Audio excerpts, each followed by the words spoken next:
अगर मैं आपको यह कहूं कि बिजनेस स्टार्ट करने के लिए 50 लाख रुपए की जरूरत नहीं और पाकिस्तान में रहकर आप अपना लोकल ई कॉमर्स बिजनेस बना सकते हैं और अपनी एक स्ट्रॉन्ग इनकम जनरेट कर सकते हैं, सो क्या आप आज की मेरी फर्स्ट क्लास अटेंड करेंगे?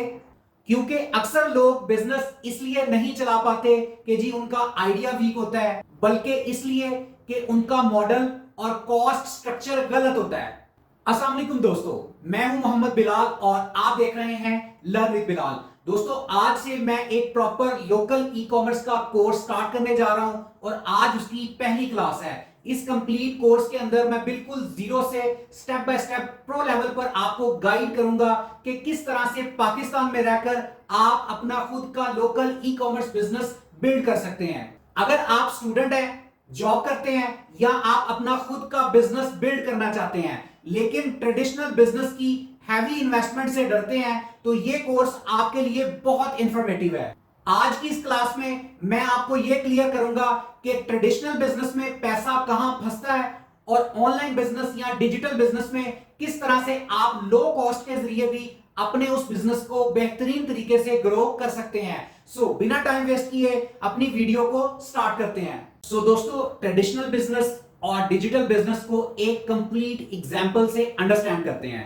आज का कोर्स बिल्कुल बेसिक है, सो आज मैं आपकी फाउंडेशन स्ट्रॉन्ग करूंगा कि लोकल ई कॉमर्स बिजनेस में और ट्रेडिशनल बिजनेस में क्या फर्क होता है। फॉर एग्जांपल, सबसे पहले बात करते हैं ट्रेडिशनल बिजनेस की। हम एक एग्जांपल लेकर चलते हैं कि आप कोई एक मेडिकल स्टोर ओपन करना चाह रहे हैं या कोई जनरल स्टोर ओपन करना चाह रहे हैं। उसके लिए आपको सबसे पहले क्या करना होगा, आपको एडवांस पेमेंट करनी पड़ेगी। जहां से आप स्टोर जिस भी पर्सन से, जिस ऑनर से आप वो शॉप रेंट पर ले रहे हैं, आपको उसमें एडवांस पेमेंट करनी पड़ेगी। और सबसे पहले तो आपको ये डिसाइड करना पड़ेगा कि आप जो फिजिकल शॉप लेंगे, जहां पे आप अपना मेडिकल स्टोर या जनरल स्टोर बनाएंगे, वो किसी ऐसी लोकेशन पे हो जहां पे करीब हॉस्पिटल हो, करीब कोई मार्केट हो, करीब कोई स्कूल एजुकेशनल इंस्टीट्यूट हो और आबादी के करीब हो। देन ही आप एज्यूम कर सकते हैं कि वहां पे फुटफॉल आएगा और वहां से लोग आपसे चीजें खरीदेंगे।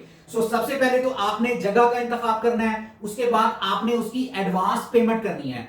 एडवांस पेमेंट करने के बाद देन नेक्स्ट आप उसके अंदर फर्नीचर फिटिंग, उसका डिस्प्ले, उसकी रेनोवेशन करेंगे। अपने बिजनेस के अकॉर्डिंगली, अपनी प्रोडक्ट्स के अकॉर्डिंगली आप उसको एक प्रॉपर सेटअप करेंगे। अभी आपको यह नहीं पता कि आने वाले टाइम में 3 माह में, 6 माह में आपका बिजनेस चलेगा या नहीं चलेगा, लेकिन स्टार्टिंग में आपको बेसिक जो नेसेसरी एक्सपेंसेस हैं वो आपको लाजमी करने पड़ेंगे। उसके बाद नेक्स्ट बात करें तो आपको उसकी एक सिक्योरिटी भी पे करनी पड़ेगी। लाइक आपको कोई 2 माह या 3 माह का एडवांस में रेंट भी पे करना पड़ेगा। देन आप उस दुकान को, उस चीज को आप होल्ड कर सकेंगे या वो आपकी कस्टडी में आएगी। उसके बाद मंथली आपको रेंट की टेंशन है, मंथली आपको इलेक्ट्रिसिटी के बिल्स पे करने हैं, ये मैंडेटरी है।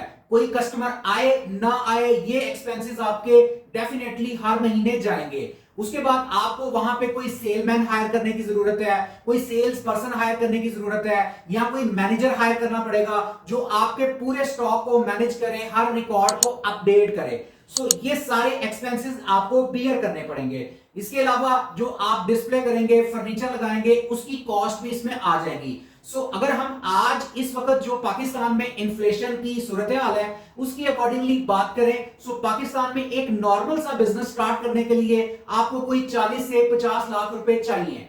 सो लेट अज्यूम आपने लाहौर में, पाकिस्तान में लाहौर में अपनी एक फिजिकल या ट्रेडिशनल बिजनेस आपने स्टार्ट किया और वो आपका बहुत अच्छे से ग्रो हो गया और आपको मंथली बेसिस पर 5 लाख रुपया इनकम आना स्टार्ट होगी। अब आप चाहते हैं कि आप अपना बिजनेस एक्सपैंड करें, आप अपनी एक ब्रांच इस्लामाबाद में भी ओपन करना चाह रहे हैं। उसके लिए आपको क्या करना पड़ेगा, डेफिनेटली आपको और इन्वेस्टमेंट रिक्वायर्ड होगी कि आप एक सिटी से दूसरी सिटी में अगर अपना बिजनेस एक्सपैंड करने जा रहे हैं तो वहां पर भी ये सारे एक्सपेंसेस आपको बियर करना पड़ेंगे। चलिए अब आते हैं ऑनलाइन बिजनेस की तरफ कि अगर आपने ऑनलाइन बिजनेस स्टार्ट करना है तो आपकी जो इन्वेस्टमेंट है वो 50,000 या इससे भी कम में आप स्टार्ट कर सकते हैं। दूसरी बात कि आप इस ऑनलाइन बिजनेस को अपने घर के ड्राइंग रूम से ही स्टार्ट कर सकते हैं। मैं आपको अपना एक्सपीरियंस बताता हूं। जब मैंने अपना पहला बिजनेस स्टार्ट किया तो मैंने अपने घर के गैराज में अपने उस बिजनेस को स्टार्ट किया। वहां से मैंने स्टार्ट किया और अल्हम्दुलिल्लाह मैंने अपने बिजनेस को ग्रो किया। ऑनलाइन में आपको ये टेंशन नहीं होती कि जी मुझे बहुत बड़ा सेटअप चाहिए। आपके पास शुरू में अगर एक कमरा ही है, क्योंकि स्टार्टिंग में तो सारा काम आप खुद कर रहे होते हैं ना। जैसे मैं अपनी बात करूं तो स्टार्टिंग में जब मैं अपना ई कॉमर्स का बिजनेस कर रहा था तो मैंने अपने उस रूम में ही स्टॉक रखा हुआ था। वहीं पे मैं अपने सिस्टम के ऊपर पूरा सिस्टम मैनेज करता था, शॉपिफाई का, फेसबुक एड्स का। इसके अलावा वहीं पे मैंने जो है वो सारा सेटअप रखा हुआ था कि कैसे मैंने इन सब चीजों को ट्रैक करना है, और वहीं पे मैं फिर सीओडी के जो मामला हैं उनको देख रहा होता था। फिर अल्हम्दुलिल्लाह मेरा बिजनेस एक्सपैंड हुआ। देन मुझे लगा कि मैं अकेला ये सारा काम नहीं कर सकता, मुझे कुछ प्रोफेशनल्स की टीम की जरूरत है। फिर मैंने एक प्लेस रेंट पे ली और मुझे फिर ज्यादा बड़ी जगह मिल गई। वहां पे फिर मैंने लोगों को हायर किया और आहिस्ता आहिस्ता मैंने अपने ब्रांड को एस्टैब्लिश किया। ऑनलाइन के अंदर फर्ज करें आप लाहौर में बैठे हुए हैं और आप ऑनलाइन बिजनेस कर रहे हैं, आपका बिजनेस एक्सपैंड हो जाता है। अब आप उसी बिजनेस को एक्सपैंड करके किसी अदर सिटी या अदर कंट्री में लेके जाना चाहते हैं। आप वहीं पे बैठे बैठे ऑल ओवर द वर्ल्ड उसे मैनेज कर सकते हैं।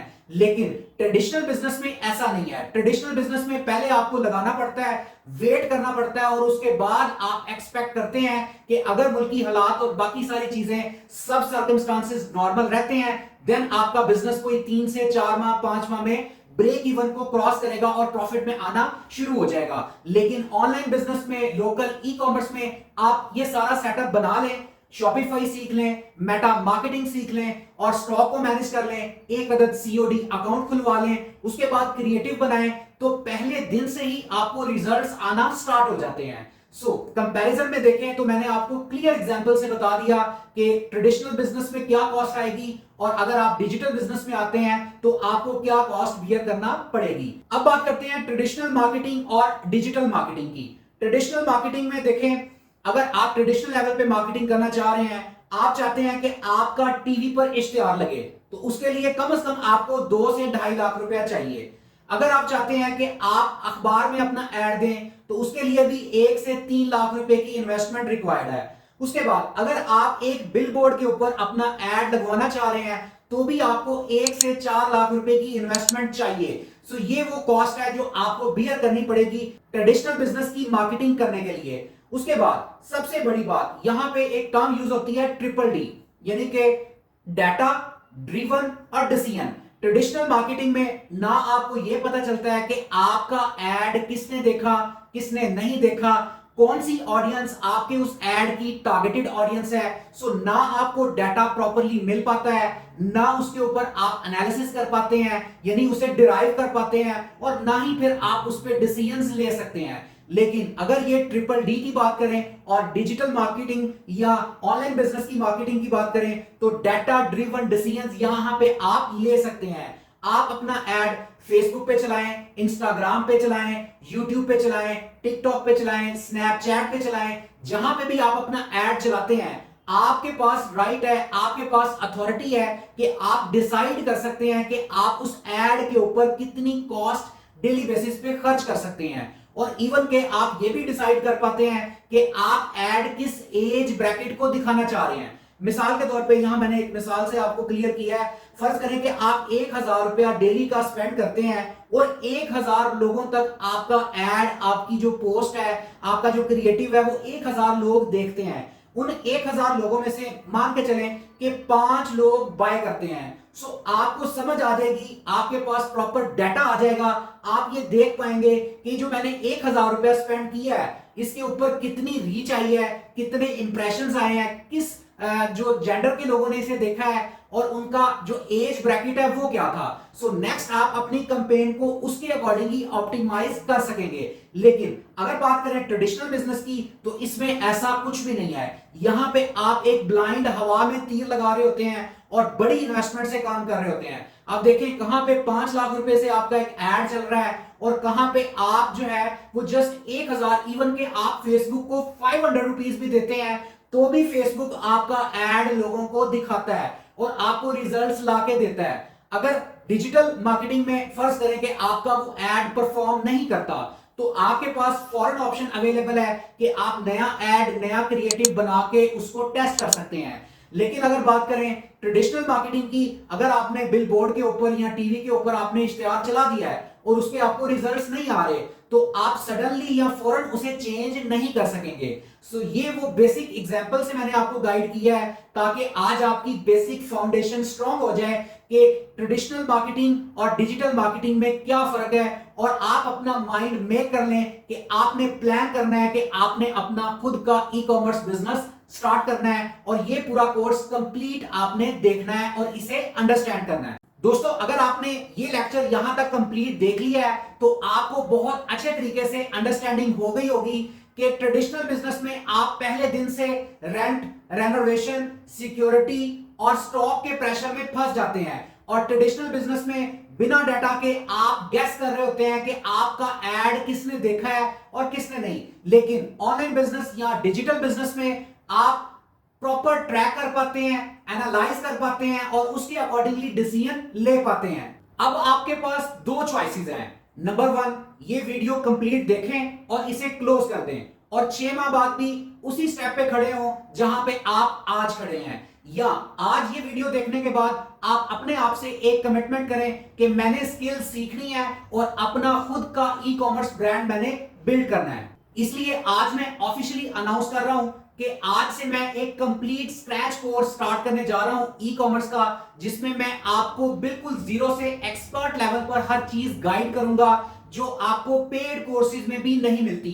मैं आपको सिखाऊंगा कि ऑनलाइन बिजनेस में अपना ई कॉमर्स बिजनेस, उसकी फाउंडेशन को आप कैसे बिल्ड कर सकते हैं, आप अपना खुद का शॉपिफाई स्टोर कैसे बना सकते हैं, और आप खुद मार्केटिंग की स्किल्स कैसे हासिल कर सकते हैं ताकि पूरे के पूरे बिजनेस के सेटअप को आप खुद देख सकें। दोस्तों, अगर आप चाहते हैं कि इस पूरे कोर्स के अंदर मैं डिफरेंट चेकलिस्ट, डिफरेंट टेम्पलेट्स और एग्जाम्पल देकर आपको बताऊं, तो आप अभी चैनल को सब्सक्राइब कर लें और वीडियो को लाइक करें और बेल नोटिफिकेशन को प्रेस कर लें ताकि नेक्स्ट लेक्चर सबसे पहले आपको मिल सके। दोस्तों, अगर आप चाहते हैं कि आपका शॉपिफाई स्टोर फुली ऑप्टिमाइज हो और कोई प्रोफेशनल आपके लिए सेल्स कैंपेन रन करे, तो हमारी एक प्रॉपर प्रोफेशनल्स की टीम है जो आपको ये सर्विसेज प्रोवाइड कर सकती है। दिए गए नंबर पे आप राब्ता कर सकते हैं। मिलते हैं अगले लेक्चर में मोर ऑथेंटिक इंफॉर्मेशन के साथ। अपना बहुत सारा ख्याल रखें, दुआओं में याद रखें। अल्लाह हाफिज।